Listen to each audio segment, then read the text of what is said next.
नमस्कार दोस्तों। संजय कपूर को मरे हुए लगभग एक हफ्ता बीत चुका है और अब इस पूरे मामले ने एक ऐसा मोड़ ले लिया है जिसने इस मौत को लेकर कई नए सवाल खड़े कर दिए हैं। क्योंकि हाल ही में उनके लंदन वाले फ्लैट से एक ऐसी चीज मिली है जिसने संजय कपूर के मन में चल रहे तूफान को बाहर ला दिया है। जी हाँ, हम बात कर रहे हैं उस पर्सनल डायरी की जो अब मीडिया की सबसे बड़ी हेडलाइन बन चुकी है। और उसी डायरी ने खोल दिए हैं कई सालों से छिपे वो राज जो संजय कपूर की मुस्कुराहट के पीछे छिपे दर्द की गवाही दे रहे हैं। बताया जा रहा है कि जब उनके एक बेहद करीबी दोस्त उनके लंदन वाले फ्लैट में कुछ जरूरी सामान लेने गए तो वहां उन्हें वह डायरी मिली जो संजय रोज लिखा करते थे। शुरुआत में तो सब कुछ नॉर्मल लगा, लेकिन जैसे जैसे वह पन्ने पलटे गए वैसे वैसे आंखें भरती गईं और दिल कांपने लगा। क्योंकि इस डायरी में सिर्फ बीते पलों का हिसाब नहीं था बल्कि आने वाले मौत की एक झलक भी थी। अब सवाल यह उठता है कि आखिर ऐसा क्या लिखा था इस डायरी में? क्या उन्होंने पहले से अपनी मौत की कल्पना कर ली थी? क्या उन्हें कुछ अंदेशा हो चुका था?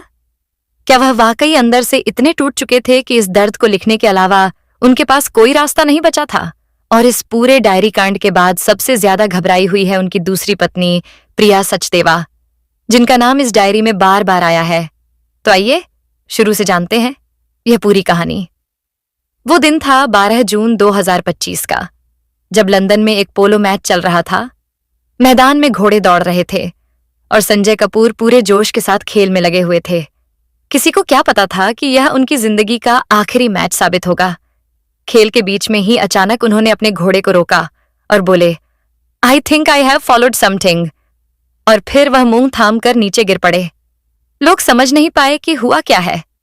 जब तक उन्हें उठाकर हॉस्पिटल ले जाया गया तब तक बहुत देर हो चुकी थी। पोस्टमार्टम रिपोर्ट में सामने आया कि मधुमक्खी के डंक से उनके गले की नली सूज गई थी और सांस रुक जाने की वजह से कार्डियक अरेस्ट हुआ और मौत हो गई। यह खबर हर जगह फैल गई, लेकिन लोग यह जान ही नहीं पाए कि संजय कपूर पिछले कुछ सालों से अंदर ही अंदर किस कदर टूट चुके थे। और जब उनके एक दोस्त ने उनकी मौत के बाद उनके फ्लैट पर गए तो उन्हें वहां एक डायरी मिली। जब उस डायरी को उन्होंने पढ़ी तो वो सारा सच सामने आ गया जो शायद अभी तक छिपी हुई थी। दरअसल संजय कपूर को पढ़ने और लिखने का काफी शौक था। वह हर दिन अपने जीवन के बारे में कुछ न कुछ चीजें डायरी में लिखा करते थे और यही वो डायरी थी जिसमें संजय ने अपने जीवन के सबसे निजी और सबसे संवेदनशील पहलुओं को उजागर किया था। उन्होंने लिखा था कि उन्हें आज भी करिश्मा कपूर को छोड़ने का पछतावा है। उन्होंने साफ साफ लिखा कि प्रिया सचदेवा के साथ वो एक बहुत बड़ी भूल कर बैठे। उन्होंने लिखा कि करिश्मा उनके लिए हमेशा वफादार रही, लेकिन प्रिया ने उन्हें कभी वह अपनापन नहीं दिया। उन्होंने 2014 के उस साल का जिक्र किया जब उनका तलाक हुआ था और कैसे करिश्मा ने यह तलाक इसलिए फाइल किया था क्योंकि संजय का प्रिया के साथ छुपा हुआ रिश्ता अब छिपा नहीं रहा था। करिश्मा ने उन्हें मौका दिया, समझाया, लेकिन जब सच सामने आया तो उन्होंने बिना कोई देरी किए रिश्ता तोड़ दिया। संजय ने डायरी में लिखा कि प्रिया से रिश्ता बनाते समय उन्हें लग रहा था कि अब उन्हें सच्चा प्यार मिला है, लेकिन वक्त के साथ उन्हें एहसास हुआ कि प्रिया के इरादे कुछ और हैं। उन्हें प्रिया पर शक होने लगा था कि वह सिर्फ उनकी प्रॉपर्टी के लिए उनके साथ हैं। डायरी में संजय ने कई बार जिक्र किया है कि करिश्मा से दूर होकर उन्होंने अपनी सबसे बड़ी दौलत खो दी। वह अपने बच्चों से भी दूरी महसूस करने लगे थे, लेकिन फिर उन्होंने यह कोशिश शुरू की कि किसी तरह वह अपने बच्चों से रिश्ता बनाए रखें। डायरी में एक जगह संजय ने लिखा कि करिश्मा के साथ बिताए दिन भले ही अब बीते कल हो चुके हैं, लेकिन उन लम्हों में जो सुकून था वह उन्हें आज भी सता रहा है। इसी डायरी में कई ऐसे इमोशनल जिक्र हैं जहां उन्होंने यह तक लिखा कि जब वह करिश्मा से अलग हुए तो उन्हें लगा कि शायद जिंदगी में कुछ नया मिलेगा, लेकिन प्रिया के साथ दिन गुजारना हर दिन एक बोझ बनता जा रहा था। उन्होंने यह भी लिखा कि जब जब वह करिश्मा के साथ पुराने फोटो या सोशल मीडिया पोस्ट देखते थे तो उनके मन में ग्लानि भर जाती थी। इस डायरी में कई जगह उन्होंने उन ट्रिप्स का जिक्र किया जहां तलाक के बाद भी वो करिश्मा और बच्चों से मिलने जाते थे, और इन मुलाकातों की तस्वीरें आज भी इंटरनेट पर मौजूद हैं, जहां साफ देखा जा सकता है कि संजय कपूर अपने बच्चों के साथ कितने खुश दिखाई देते थे। उनका रिश्ता भले ही कागजों पर खत्म हो गया था, लेकिन दिल से वह कभी करिश्मा को भुला नहीं सके। डायरी में एक जगह उन्होंने लिखा, जैसी करनी वैसी भरनी। जब मैंने करिश्मा को धोखा दिया तो शायद ऊपर वाले ने भी मुझे उसी तरह सजा दी। अब जब मैं प्रिया के साथ हूं तो हर दिन ऐसा लगता है जैसे मैं खुद को खो चुका हूं। उन्होंने प्रिया के बारे में कई गंभीर बातें लिखी जो यह दर्शाती हैं कि उनका रिश्ता एकदम कमजोर और दिखावे वाला बन गया था। संजय ने अपने मन के डर और बेचैनी को डायरी के पन्नों में उकेरा और लिखा कि उन्हें अब यह जिंदगी बोझ लगने लगी है। उन्होंने एक जगह यह भी जिक्र किया कि एक दिन उन्होंने प्रिया की कॉल्स रिकॉर्ड की और उस रिकॉर्डिंग में उन्होंने ऐसे शब्द सुने जो किसी भी पति को अंदर से तोड़ने के लिए काफी हैं। दरअसल प्रिया किसी और से भी बात करती थी और उनके पीठ पीछे उनकी इज्जत तक नहीं बची थी। एक और पन्ने में उन्होंने अपने उस डिप्रेशन के बारे में लिखा जिसमें वह पिछले 2 सालों से लगातार फंसे हुए थे। उन्होंने लिखा कि वह कई बार ऐसे विचारों से घिरे रहते थे जहां उन्हें अपनी जिंदगी बेकार लगती थी। उन्हें लगने लगा था कि जो कुछ उन्होंने खोया वह दोबारा कभी नहीं मिल सकता। उन्होंने साफ लिखा कि करिश्मा से अलग होकर उन्होंने सिर्फ अपना प्यार नहीं खोया बल्कि अपनी आत्मा खो दी। करिश्मा भले ही अब उनसे दूर हो चुकी है, लेकिन उनके चेहरे पर जो शांति और बच्चों में जो सच्चाई है वह उन्हें हर बार याद आती है। एक जगह उन्होंने लिखा है कि अगर भगवान मुझे एक बार मौका दे दे तो मैं सब कुछ छोड़कर दोबारा करिश्मा के पास चला जाऊं। उन्होंने एक पल का जिक्र किया है जिसमें उन्होंने लिखा कि वह एक बार चुपचाप करिश्मा के घर के बाहर कार में बैठे थे और जब करिश्मा बाहर आई तो उन्होंने चुपचाप उन्हें देखा और मन ही मन रोए। संजय ने अपने बच्चों के लिए भी काफी कुछ लिखा।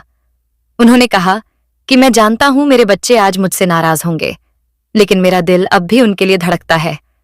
उन्होंने बच्चों के लिए पैसे छोड़ने की बात की जिक्र किया और यह भी कहा कि अगर मेरी मौत के बाद प्रिया कुछ भी क्लेम करे तो बच्चों को कोर्ट जाना चाहिए। डायरी में एक जगह उन्होंने अपनी मौत को लेकर भी बहुत ही गहरा जिक्र किया है। उन्होंने लिखा कि अब मैं थक गया हूं, अब मुझे सुकून चाहिए। मुझे अब डर नहीं लगता क्योंकि जो डर था वह तो पहले ही मैं झेल चुका हूं। उन्होंने लिखा कि अगर मुझे कुछ हो जाए तो मेरी डायरी को सबके सामने लाना, क्योंकि इसमें मेरा सच है।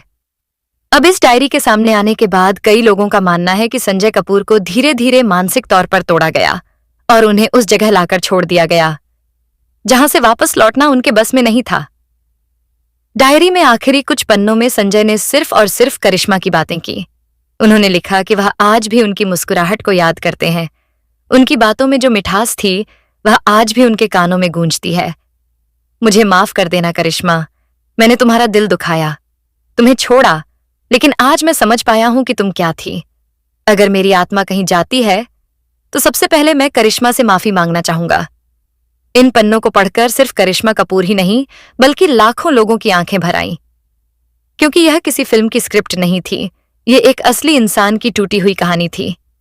अब सोशल मीडिया पर भी लोग यही कह रहे हैं कि करिश्मा ने जो सहा उसे दुनिया ने कभी नहीं समझा और संजय ने जो खोया उसे कोई वापस नहीं दे सकता।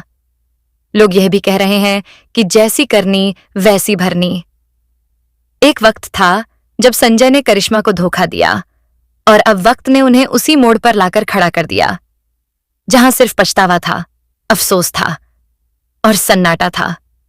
अब सवाल यह उठता है कि क्या प्रिया सचदेवा पर कोई लीगल एक्शन होगा?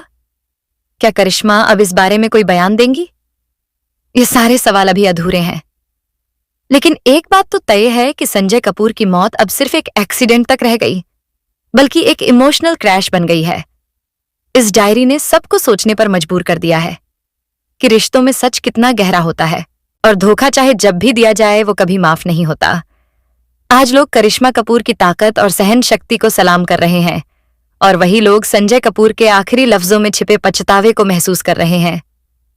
तो दोस्तों, क्या आपको भी लगता है कि संजय कपूर ने जो खोया वो सिर्फ एक रिश्ता नहीं, एक अनमोल खजाना था? अगर हाँ, तो इस वीडियो को दिल से लाइक कीजिए, शेयर कीजिए और कमेंट में जरूर बताइए। क्या आप भी मानते हैं कि सच्चे रिश्तों की अहमियत वक्त रहते समझनी चाहिए? क्योंकि एक बार जो वक्त चला जाए वो लौटकर नहीं आता। और साथ ही ऐसी ही दिल छू जाने वाली और सोचने पर मजबूर कर देने वाली वीडियोस के लिए स्टार मनोहर राठौर चैनल को सब्सक्राइब करना बिल्कुल मत भूलिएगा। हम मिलते रहेंगे हर उस कहानी में जो आपके दिल से जुड़ती है।